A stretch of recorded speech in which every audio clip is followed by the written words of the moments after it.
Les élections de 2020 approchent, les partis politiques continuent de naître. Dernier en date, la Haute Alliance de Warantage pour la République, un parti qui veut le palais de Kosiam cette année. 7 mois de vie devant le Haut Commissariat des Nations Unies pour les réfugiés urbains restent déterminés à obtenir le droit de trouver un autre pays d'accueil. Ils ne se sentent plus au Burkina Faso. À suivre également dans ce journal, quel bilan pour l'UEMOA en 26 ans d'existence? Intégration économique, libre circulation des personnes et des biens, ces objectifs ont-ils été atteints? Réponse dans un instant. Bonsoir et bienvenue à tous. De nouveaux partis politiques en 2019. 11 janvier 2020 est déjà un autre parti qui naît, la Haute Alliance de Warantage pour la République. Sa devise, travail, travail, travail. Le développement du monde rural, c'est son ambition première. Ce nouveau parti affiche déjà sa volonté de participer aux élections de 2020. Présentation avec Abdoulaziz Saré. La bataille électorale de 2020 pour l'occupation du palais présidentiel de Kosiam s'annonce rude avec l'entrée en liste de ce nouveau parti politique, Aouré. À quelques mois des échéances électorales, la Haute Alliance de Warantage pour la République, qui marque officiellement son entrée dans l'arène politique ce 11 janvier, affiche déjà son ambition pour la conquête du pouvoir. On ira à la conquête du pouvoir.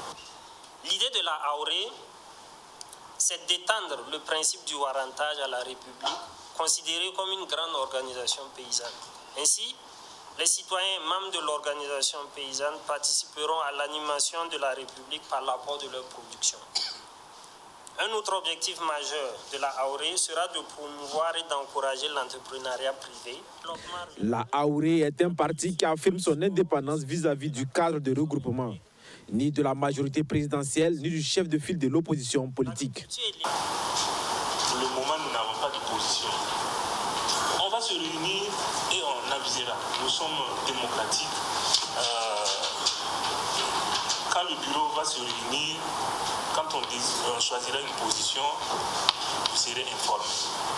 Ce qui caractérise le parti de la pluie et du champ de mille des autres formations politiques, selon son président, c'est sa vision. Nous avons parlé de révisiter notre histoire nationale.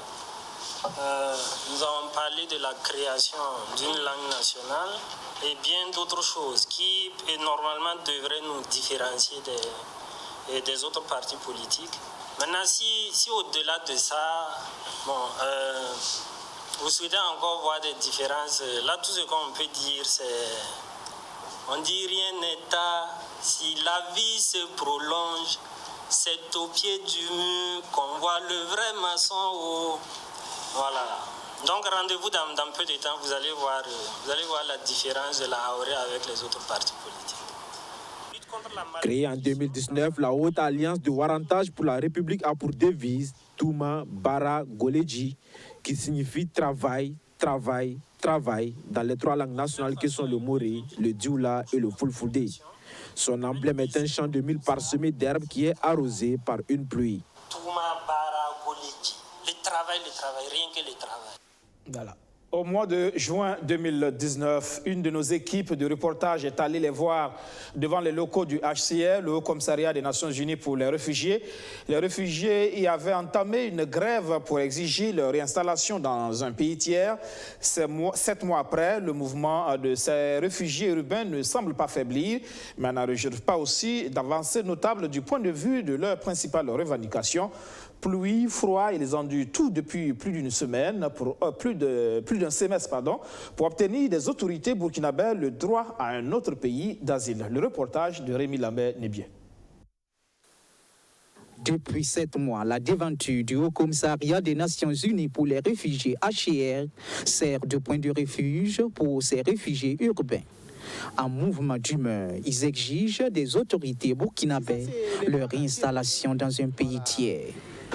Depuis la grève jusqu'à aujourd'hui, c'est le gouvernement Matede qui nous a approchés pour nous écouter, mais ceux qui nous gèrent direct, par exemple l'HCR, personne. Ils rentrent ici, ils sortent ici matin, midi, soir, personne ne veut nous dire ne fût-ce qu'un bonjour, bonsoir, non. Alors on ne connaît pas, entre eux, le gouvernement HCR, ça avance ou ça n'avance pas, on ne sait pas. Nous sommes au dehors, nous ne connaissons rien. Au nombre d'une cinquantaine au mois de juin 2019, ils ne sont plus qu'une trentaine de réfugiés de 8 nationalités à poursuivre la protestation malgré les conditions pénibles. C'est les passants qui nous donnent à manger. Par jour, on prépare seulement une seule fois.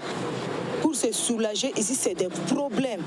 Donc, on est obligé de partir la nuit au niveau des rails là-bas pour se soulager. Deux fois, si tu as envie de soulager, si c'est pressé, tu viens de faire dans le sachet, prendre dans le sachet pour aller jeter au niveau des rails. Vous voyez que c'est compliqué. Pendant la pluie, si vous ne voyez ici, ça faisait pitié. On courait de gauche à droite, on part sous les hangars des gens, on revient. Au fur et à mesure, les gens nous ont payé toutes les bâches là. On a mis les bâches sous la pluie. Maintenant, la fraîcheur. Là, c'est du gouvernement, ils ont dit que non, ceux qui vont retirer leurs cartes, leur statut. Bon, mettez-moi les thèmes. Les Péré, ils se sont retournés, et d'autres, mais nous les autres, depuis aujourd'hui, on n'a plus le risque. Comme la devise burkinabé dit, la vie ou la mort, nous vaincrons. À la fin de notre grève, nous, il n'y a plus de retour, c'est de quitter Burkina, aller ailleurs pour aller tenter notre chance, si tu le veux. Pour ces réfugiés, la réinstallation reste un droit. Nous ne demandons pas, c'est une convention le Burkina a signée. 3 solutions durables. Nous avons le rapatriement volontaire, intégration sur le Burkina. Si tu vois que tu peux percer au Burkina, tu demandes l'intégration. Si les deux côtés ça ne va pas, Burkina a ratifié une convention de la réinstallation qui nous libère. Son Excellence, le premier papa du Burkina Faso, M. Rokissa Kaboré, aide-nous. Selon les déclarations du HCR Burkina au début de leur protestation, l'installation n'est pas systématique et est surtout soumise à des critères rigoureux d'éligibilité et dictés par le pays de réinstallation. Le bureau pays signifiait ainsi son incapacité à trouver une solution dans cette crise. Je voulais lancer un appel au gouvernement burkinabé de remettre la gestion des réfugiés de la main du HCR. Parce que si l'arbitre il est un arbitre de football corrompu pour dire l'équipe adverse souffre. Alors Burkina a mis la gestion, le doigt dans la gestion des réfugiés. J'ai dit que non, lui n'a pas de gouvernement, il n'a pas un territoire pour nous envoyer. Ce n'est pas le Burkina qui peut ouvrir la porte. Burkina aussi, le Gombo est dedans. Et voilà, aujourd'hui, nous sommes au dehors. Cette crise des réfugiés n'est pas la première au Burkina Faso.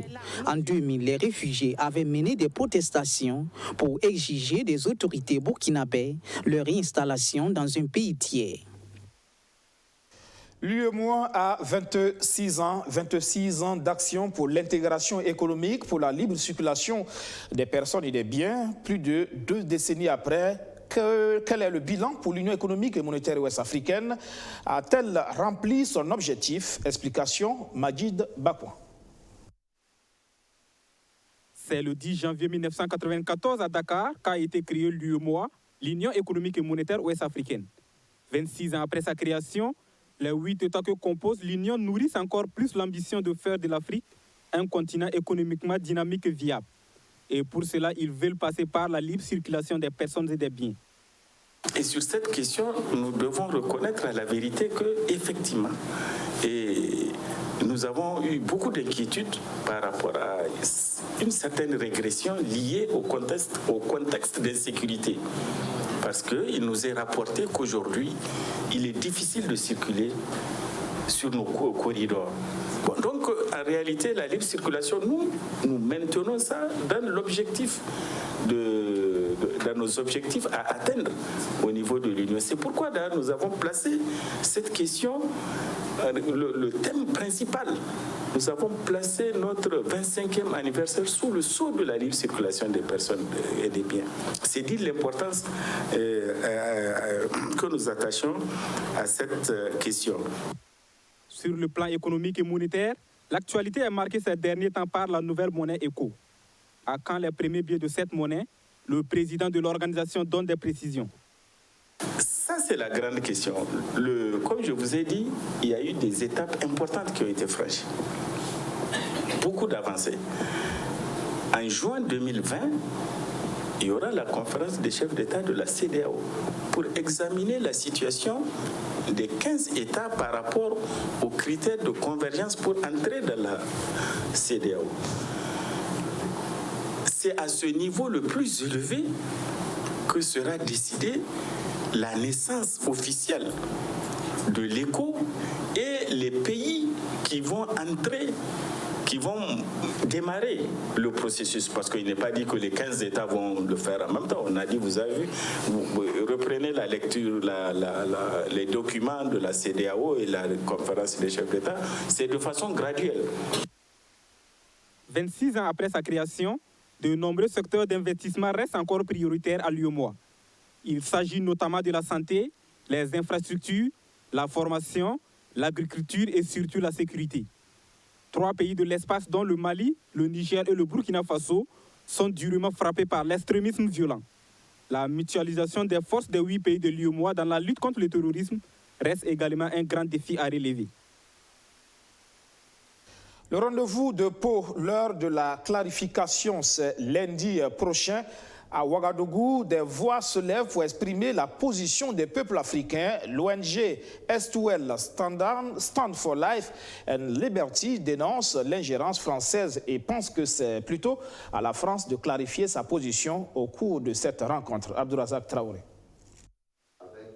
Elle est née il y a à peine 9 mois, mais l'ONG Stand for Life and Liberty, en abrégé S2L, n'y va pas du dos de la cuillère pour dénoncer l'impérialisme français en Afrique de l'Ouest et plus précisément au Burkina Faso.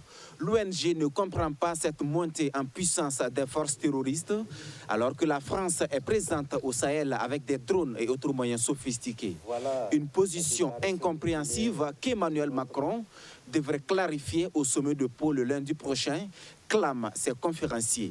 Ils vont plus loin en appelant la France à cesser ce qu'ils qualifient d'exploitation des ressources africaines. Ce sont les exploitations sauvages des entreprises françaises telles que Orano, ex-Areva, au Niger et au Mali, au Loré, en Côte d'Ivoire, au Burkina Faso, au Togo, etc., qui pillent nos ressources minières et exploitent notre économie pour s'enrichir. Les statistiques recueillies par l'ONU démontrent qu'alors que l'industrie nucléaire accapare plus de la moitié des exports annuels du Niger, ces bénéfices ne représentent que 5% du produit intérieur brut du pays, estimé par la Banque mondiale à 7 milliards et poussières d'euros pour 2015. Avant la chute des prix de l'uranium, les profits totaux d'Orano ex-Areva dépassaient régulièrement le double du trésor nigérien. C'est un fait et c'est de l'exploitation pure et simple. L'organisation panafricaine est plus que sceptique après les déclarations du président Alassane Ouattara sur la fin du franc CFA. Si elle salue le changement de nom de la monnaie et le retrait des représentants français dans les sphères de décision, l'ONG mondiale est loin d'être satisfaite. Nous tenons à dénoncer énergiquement les tares que compte perpétuer l'ECO. Nous dénonçons la parité fixe maintenue avec l'euro à cause de ses méfaits sur nos économies. Ces méfaits sont entre autres la perte de compétitivité de nos productions locales, le renforcement de l'extraversion de nos économies et la privation d'un important instrument de politique économique. La nouvelle monnaie telle que présentée va aggraver les pertes de compétitivité des pays de l'espace UEMOA, s'indigne l'organisation face à la presse ce 11 janvier. L'euro est une monnaie forte qui s'apprécie chaque jour vis-à-vis des autres. Or, chaque fois que l'euro s'apprécie, le franc CFA ou futur ECO s'apprécie automatiquement de la même ampleur, ce qui pénalise les exportations, qui sont libellées bien sûr en dollars, en les rendant chers, comme dans le cas du coton. Du renforcement de l'extraversion. L'autre inconvénient de cet ancrage est qu'avec l'appréciation de l'euro et partant du futur ECO, nos économies seront davantage détournées des marchés du Sud vers l'Occident. L'ONG Stand for Life and Liberty Burkina Faso a vu le jour en avril 2019 et compte militer pour la promotion des droits humains, l'éveil des consciences, le panafricanisme et le développement sont également ses champs d'action. À Bamako, c'est plutôt une manifestation de rue qui est organisée contre la présence des forces françaises au Mali. Ils étaient des centaines, ces Maliens qui ont marché dans les rues de Bamako pour protester vendredi contre la présence des troupes étrangères au Mali. Avec des slogans hostiles à l'armée française, ils ont appelé à des solutions locales pour mettre fin à l'insécurité dans leur pays. La région du Sahel est prise dans une vague d'attaques terroristes meurtrières. Le nombre de victimes civiles et militaires augmente, tout comme la colère contre la présence des troupes françaises déployées pour les opérations anti-insurrectionnelles. Le but de cette manifestation, on veut vraiment chasser la France de notre territoire. Parce qu'on a vu que la politique démagogue de la France, ça ne nous plaît pas. Donc on veut un soutien fort et concret. Donc même l'aménagement, leur mandat et leur droit, on veut que ça soit remplacé par le mandat de G5 Sahel. Sinon, je répète, je le dis, c'est pas pour nier les Français ou bien pour faire dégager les Français. Non, la politique française, c'est ça qu'on ne veut pas ici, dans notre pays ici. Trop, c'est trop. Le sentiment anti-français croissant inquiète Paris et le président Emmanuel Macron doit rencontrer lundi les dirigeants du Sahel. La France a quelques 4500 soldats déployés à travers le Sahel dans le cadre de l'opération Barkhane. Mais les attaques terroristes sont devenues plus meurtrières et plus fréquentes ces derniers mois. Le troisième RPQ, le rapport périodique quadriennal de la Convention 2005 de l'UNESCO sur la protection et la promotion de la diversité des expressions culturelles. Le Burkina Faso élabore son document. Les acteurs sont en concertation. Abdoulaziz Saré. Le Burkina Faso est un bon exemple dans la mise en œuvre de la Convention de 2015 de l'UNESCO relative à la protection et la promotion de la diversité des expressions culturelles. Depuis sa ratification en 2006, le pays des hommes intègres a déjà soumis 2 rapports périodiques quadriennaux, respectivement en 2013 et en 2017, pour témoigner du respect de ses engagements pris vis-à-vis de l'UNESCO. C'est pour consolider cette belle image que le ministère de la Culture décide d'élaborer un 3e RPQ, rapport périodique quadriennal. Le présent atelier s'inscrit dans ce sens. La Convention 2005 de l'UNESCO établit le droit des pays d'adopter des politiques et des mesures pour soutenir l'émergence d'industries culturelles et créatives dynamiques et fortes. Elle donne la possibilité aux États d'assurer aux artistes, aux professionnels de la culture et aux créateurs ainsi qu'à tous les citoyens la capacité de créer, de produire, de diffuser et de profiter d'une vaste gamme de biens, de services et d'activités culturelles. C'est dans cette optique que s'inscrit la présente consultation nationale multipartite sur la mise en œuvre de la Convention 2005 au Burkina Faso, qui vise à susciter l'adhésion et la participation des parties prenantes au processus d'élaboration de ce rapport qui nous donne une précieuse opportunité de réfléchir ensemble et de repenser nos politiques publiques en matière de culture. L'élaboration de ce 3e rapport périodique quadriennal du Burkina Faso intervient dans un contexte international marqué par la mise en œuvre du programme 2030 de développement durable. À cet effet, l'UNESCO a mis en place un nouveau cadre de suivi de la Convention prenant en compte les objectifs de développement durable. L'exercice de ce 3e rapport périodique quadriennal permettra donc d'établir simultanément, d'une part, le bilan de la mise en œuvre de la Convention 2005 à travers nos politiques publiques et d'indiquer la contribution du secteur culturel aux ODD et d'autre part, de dresser un rapport de la société civile comportant les initiatives qu'elle a prises à cet effet. Le 3e rapport périodique quadriennal du Burkina Faso en cours d'élaboration sera soumis à l'UNESCO au plus tard le 30 avril 2020, délai de rigueur. Religion à présent avec ce joyau, l'Église des Nations Tabernacle Bethel Israël change complètement de visage. Ce nouveau temple a une capacité d'accueil de 12 000 places, bâti sur une superficie de 5 000 m². La cérémonie d'inauguration a eu lieu ce samedi. Archimède Boy. Genoux fléchis, le pasteur Mamadou Karambiri dit une prière pour la dédicace du nouveau temple Eden TBI. Un temple dont les clés sont remises symboliquement au pasteur Hortense Karambiri, pasteur principal de cette église qui se veut un lieu d'exaucement des prières et de transformation des vies. Le sens que je donne à Eden TBI, c'est tout juste un oasis qui est là pour que les gens viennent étancher leur soif, donner leurs désirs profonds, cachés, qui sont en eux, qu'ils viennent se ressourcer, se réconforter et aussi recevoir des conseils qui permettent vraiment que leur vie soit impactée, transformée et changée.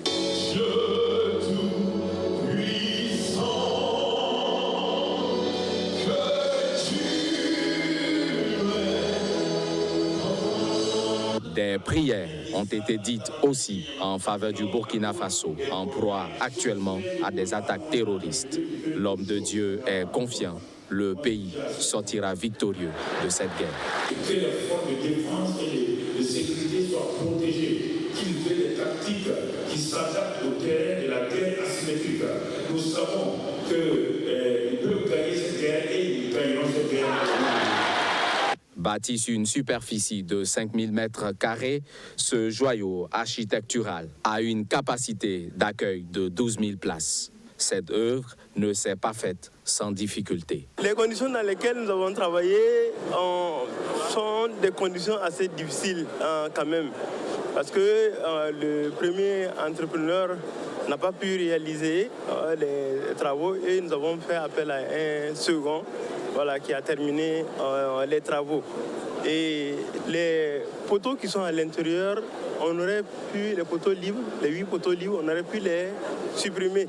Mais nous les avons gardés pour se souvenir du premier bâtiment qui a été cassé, qui a été réalisé en 1988. Des attestations de reconnaissance sont remises à l'occasion pour saluer la contribution des différents acteurs de ce nouveau bâtiment. L'église Eden TBI veut, selon son leader, rassembler les nations du monde ici pour l'écoute de la parole de Dieu. L'actualité du secteur des assurances pour boucler cette édition, Alliance Burkina devient Sounou Assurance. Sounou qui se veut un groupe panafricain engagé aux côtés des femmes, des enfants et des personnes du troisième âge. Cérémonie riche en couleurs pour matérialiser ce changement de nom. Archimède Boy. Une chorégraphie pour marquer le changement de dénomination. Alliance Burkina devient désormais Sounou Assurance. Le groupe Sounou consolide ainsi ses acquis et renforce sa position de leader sur le continent africain. Le groupe Sounou, c'était un chiffre d'affaires de plus de 160 milliards de francs CFA. C'était des actifs que nous gérions d'environ 390 milliards de francs CFA et c'était des fonds propres de plus de 41 milliards de francs CFA. Le groupe Sounou est aujourd'hui le leader de l'assurance vie dans toute la zone CIMA qui comprend les 14 pays francophones d'Afrique. Aujourd'hui, Alliance Burkina Faso devient Sounou Assurance. C'est d'une part un signe très fort d'engagement de l'essor de l'économie de ce pays. L'ambition affichée du groupe Sounou est d'être une entreprise panafricaine qui accompagne avec succès sur le continent les hommes et les organisations désireux de réaliser leur potentiel. Et ce changement de nom va apporter des innovations. Je crois qu'avec ce changement, on doit s'attendre à de l'innovation, à de la compétence, de la qualité et une connaissance avérée de l'environnement africain et particulièrement burkinabé. Parce que ce changement s'est fait avec un groupe panafricain qui a démontré par son management des qualités qui n'ont rien à envier aux grands groupes internationaux. Et nous avons pensé que le plus dans ce changement, c'est la connaissance de l'environnement africain. Parce qu'aujourd'hui, une chose est de faire de l'assurance comme on a toujours connu, mais l'autre est de pouvoir faire de l'assurance en connaissant son marché. C'est le 29 avril 2019 que le groupe Sounou a acquis des parts du groupe Alliance dans plusieurs filiales d'Alliance, notamment celles du Bénin, du Mali, du Togo et du Burkina Faso. Sounou Assurance s'engage, selon son responsable, à mettre à la portée de tous des protections en assurance et des services financiers de qualité. L'actu Inter, l'Iran avoue qu'il reconnaît être responsable du crash du Boeing 737 ukrainien qui a fait 176 morts. Téhéran qui pointe du doigt une erreur humaine et dénonce aussi des temps de crise causés par l'aventurisme américain.